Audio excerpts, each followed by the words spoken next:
Hey guys, I want to welcome you back to another episode on J of All Trades. Today I'm in my daughter's playroom / homeschooling area because my daughters are homeschooled, and I want to show you guys today how we converted the closet that was in this room into a place where we can store all their books, all their school supplies, and everything for their homeschooling. So I'm going to show you guys the finished product here, and we actually added some shelves into this space. We added this switch here so we can have a light to see all the stuff that's in here. And we also removed anything that was unnecessary and taking up extra space.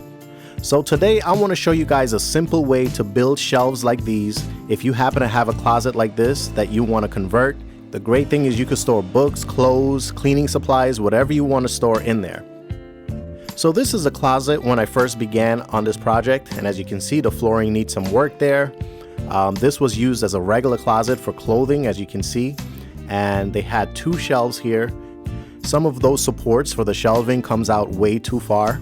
I'm going to remove this hook over here, and I'm also going to be adding some vinyl plank on the flooring here, just like I have on the rest of the flooring in the playroom. So the first thing we're going to do is we're going to be removing all these shelves here, and we're going to start from scratch. To remove the shelving, I'm just using some good old-fashioned muscles and a hammer. Then I'm using an impact gun to take out these screws. And finally, I'm using this pry bar to just pry off these pieces off of the wall.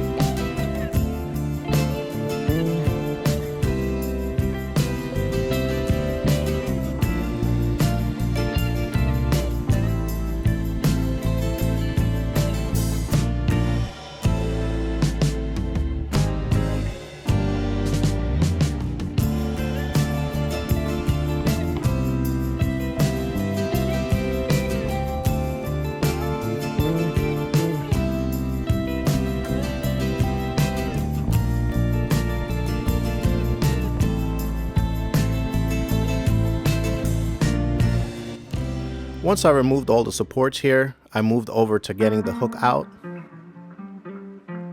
Now that everything is removed, I'm ready to do some electrical work in here. So I'm going to be putting a switch right here in the corner, and I'm going to be running some wire from the basement up into this chase and run it to the switch.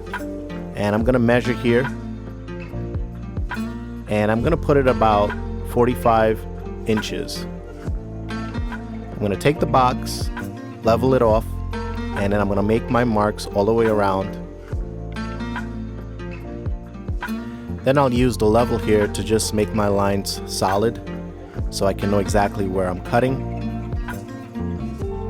And finally, I'm going to be using this oscillating tool by Milwaukee here to do plunge cuts to remove this piece of sheetrock here. And again, this is a chase for piping, and so you just want to be mindful that you don't cut too deep, just in case there's something directly right behind the wall. This oscillating tool really does a great job of making plunge cuts.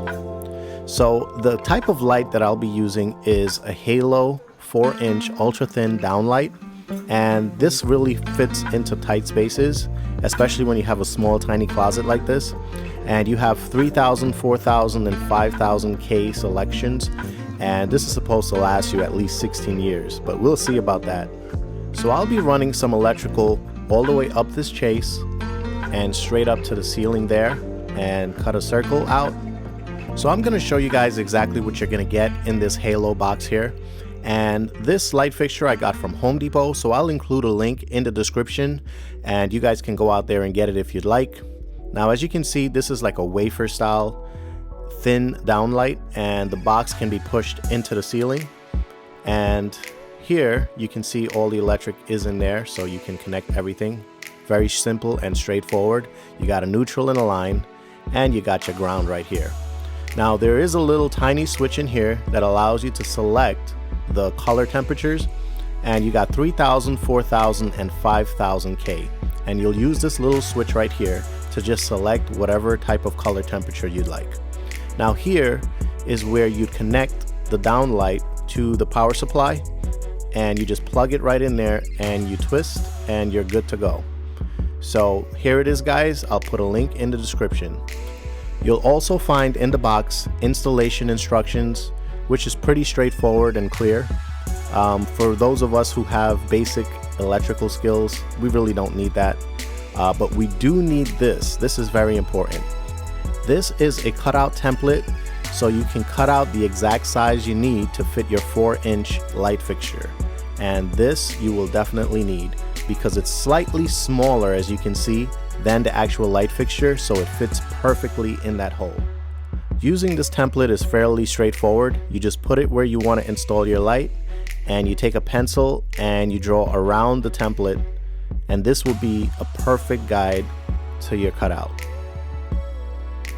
So to make this cutout, I used a drywall saw, and I just went slowly around until I fully removed this piece of sheetrock. As you can see, even if there's a joist there, this low profile light fixture fits right in there. It's amazing. After I did all my cutouts, I'm able to feed all my wires up into the places that they need to go. And here I'm just taping this to the snake so I don't lose my wire as I snake it up there.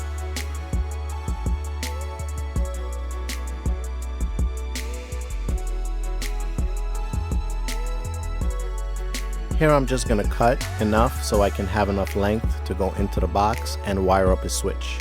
I'm also going to feed some wire downstairs into the basement for my power supply. Now this is a single gang plastic box that I got from Home Depot. I'll put a link in the description for you guys. And these have little tabs on them so they can actually hold on to anywhere on the sheetrock as you tighten those screws. And they just pull in and then just hold on to the sheetrock. So I'm going to show you guys how I'm going to use this and wire up a switch.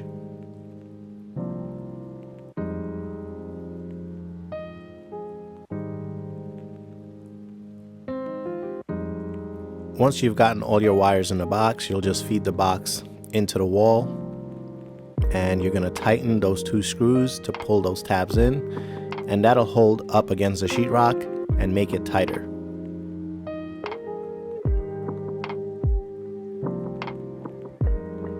And as you can see, that's nice and tight.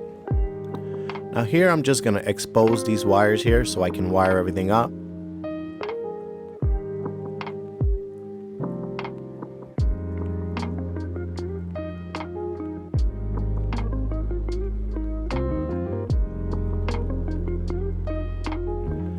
Now once you've gotten all the wires exposed, you just want to cut them to length so that they can be easily managed. Once you've gotten everything at a decent length, you can take about 1/2 inch of the insulation off with your strippers, and that's going to allow you to wire everything up.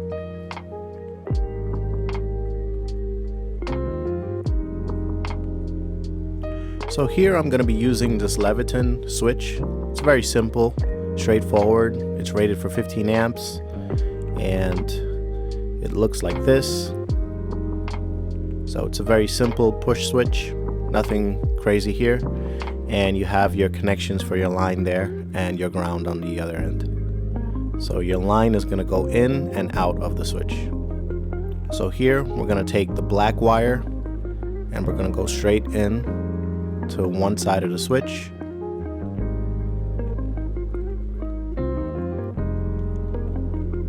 So one of these black wires is going to go to the light fixture, and the other black wire on the other side of the switch is going to be going to your power source.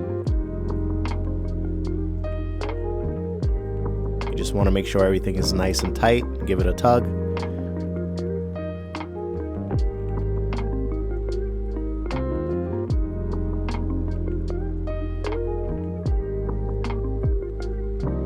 So here you can see I have the line coming in, and then I have that same line continuing through the switch and going to the light fixture. So now we're going to flip this over and we're going to hook up the ground. In order to hook up the ground, we're going to hook it up around that green screw that's at the top there.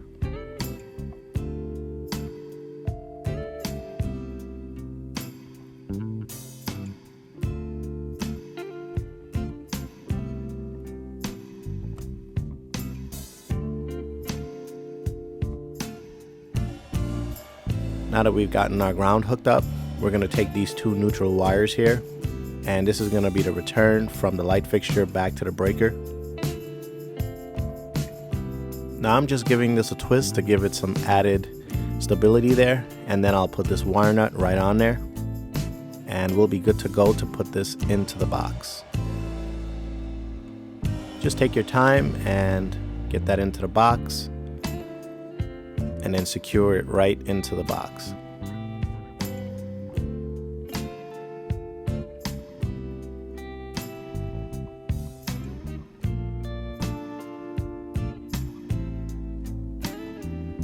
I like to give it a little shake to make sure it's stabilized and it's all set to go. Now we're just going to put this cover on here.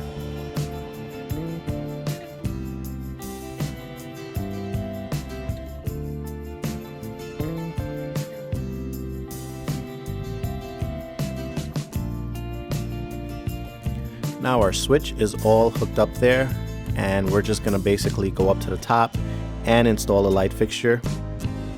And very simply, you're just going to pass your wiring through this box here from the light fixture set, and we're going to hook up our line to line, which is black to black. Here I'm just giving a nice little trim so it can fit nicely into this wire nut.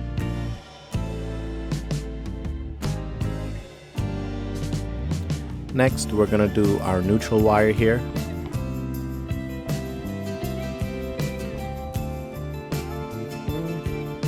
And finally, we're doing the ground here.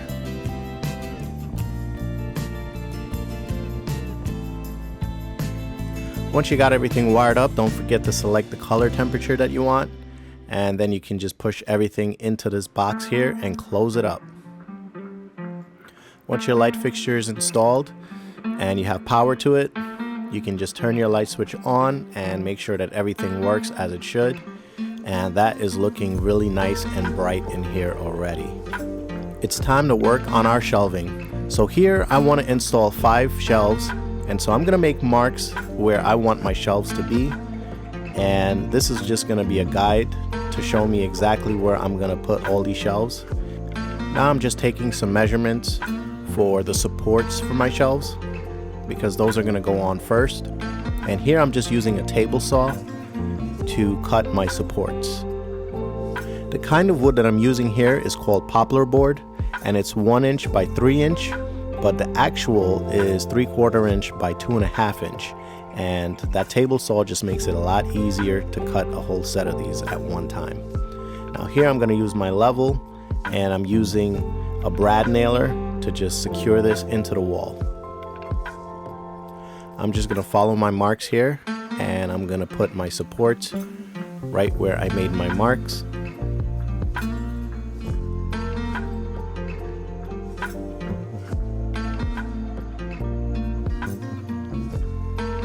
Now I'm using a longer level to rest on the first support so I can set up the second support across from it and make sure that it's level.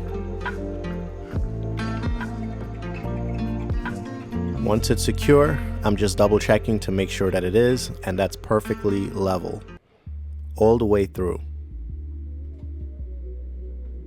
And that's going to ensure that your shelves are sitting nice and flat. As you can see, no matter where I move this level, it is level. And now we're going to be putting a support piece in the back, and we're just going to measure in between these two supports here on the sides, and we'll put a piece straight across in the back. And I'm doing the same thing here. I'm using a level to make sure that this back piece is sitting flush with the side pieces, and I'll just secure it with my brad nailer.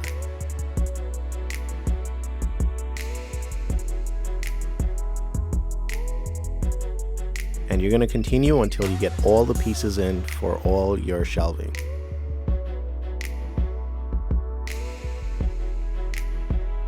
Now we're ready to put our shelves on top of these supports. So I'm going to take measurements along the back and front. And here I'm using a table saw to cut 3/4 inch ply. And this is furniture grade ply. One of the great things about cutting with a table saw is that you could just set it and run everything right through it, and the guide is always there, so you don't have to reset anything. Once you have all your shelving cut, you're now ready to install it.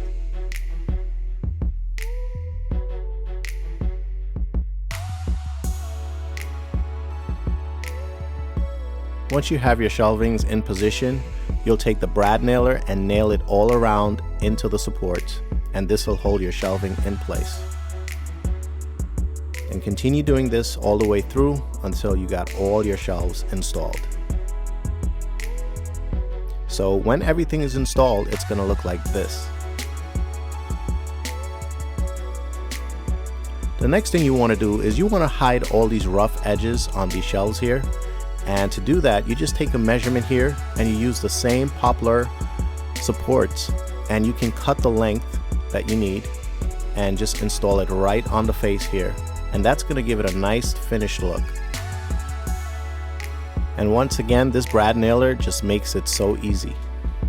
So when you look at this, it's going to give it a nice flush look at the top and a nice clean look on the front. And as you can see the difference, this rough edge here just doesn't look all that attractive, but this makes it look a whole lot better. So you're going to repeat these steps by taking measurements on each shelf, and you're going to install that right in the front. When you install all of them, they're all going to look like this. And that's going to give it a nice clean look. Now that we have all the shelves installed, we can do some cosmetic work here. We can start plugging up these holes. And here I'm just using some standard joint compound. Now's the time that you want to take to just do all these detailed repairs here.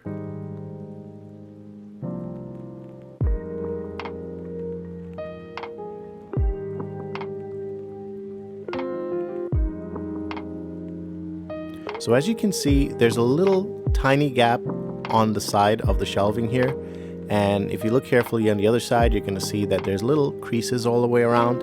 And so what I'm going to do is I'm going to use some white caulking. This caulking is specifically designed for like trim, baseboards, windows, doors, that sort of thing. But the main thing about this caulking is that it is paintable. You got to make sure that you get paintable caulking. So we're going to take this and we're going to put a bead all the way around, and we're going to seal these edges off here.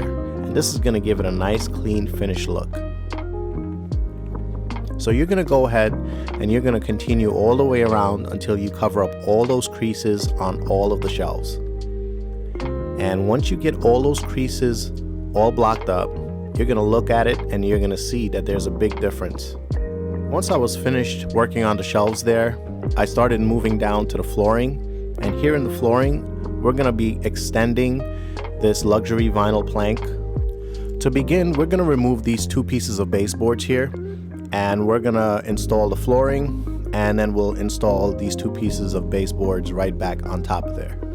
Now as you notice, I'm not going to be removing the wider baseboards because I'm actually going to be putting a nice finishing quarter round around there, and I'll show you guys exactly how I'm going to do that. So here I'm just trying to preserve the baseboard without cracking it or damaging it. Once you remove the baseboards, you're going to want to clean all the debris off of the floor. Then you're going to install a moisture barrier here, and I'm going to put a link in the description for you guys. And then you're going to want to measure everything out here and then start cutting your vinyl plank to size. Now all the intricate cutting was around this part here, and once I got past the intricate cutting, it was basically just putting two pieces in the back, and then I was all set to go. Now this has a sort of tongue and groove fitting. You just want to make sure that that's nice and tight, and you'll be all set to go. And don't forget to leave a little room around the edges for expansion. Once we got the floor fully on there, we're gonna start working on the baseboard. And the first thing is we're gonna put these baseboards back on here, right on top of the flooring. And we're gonna secure that with the brad nailer. Just make sure that everything lines up the way it was before, and you'll be all set to go with the nails.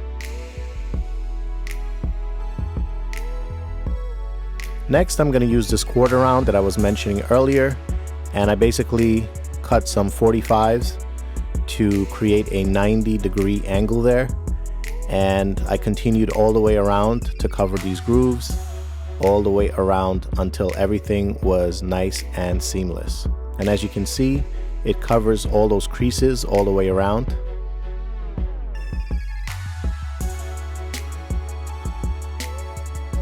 So this is everything here with the quarter round and the baseboard molding in the bottom there. And so now we're going to move on to sealing up some gaps. I'm going to use the same paintable caulking here, and I'm just going to put a bead all around where I see gaps and seal it all up. And as you can see, the caulking is going in between those grooves there, and then you can just smooth that out.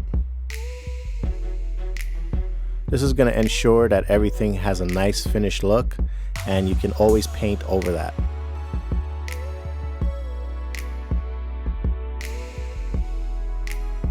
You're going to want to sand everything down that you filled in with the compound, and even on the wood itself, if you see any rough spots, you can always sand that down as well. Once the sanding is complete, you're ready to paint. Now I put 2 coats of paint, and that's because on this raw wood here, after it dries, you can actually see the wood grain through it. Now that could be a desired look for some people, so you may like that, but for me, I just wanted that solid white look, and so I added another coat of paint on top of this.